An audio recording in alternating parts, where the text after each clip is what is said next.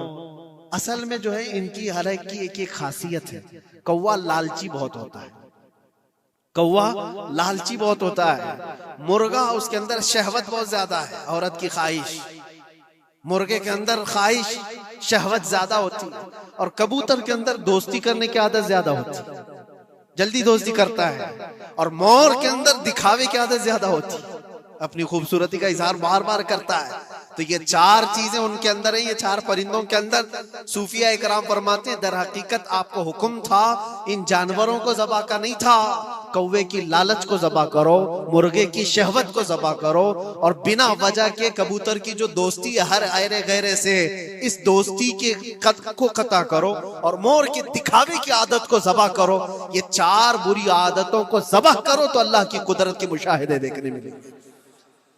दर हकीकत वहां पर सूफिया इकराम में फरमाते हैं, और यही बात है कि शैतान को जब कंकरियां मारने के लिए हुज्जात जाते हैं, वो तो एक पिल्लर है जिसको कंकरियां मारते हैं। वहां एक पिल्लर है, उस पिल्लर को कंकरियां मार करके आते हैं। लेकिन मेरे अजीजों, तसव्वुर ये होनी चाहिए, जिंदगी भर जो शैतान मुझे बहकाता है मैं उसको कंकरियां मार रहा हूं। अगर तुम्हारी नीयत साले हुई और कंकरी लग गई तो यकीनन जिंदगी भर शैतान की शरारतों से महफूज हो जाओ।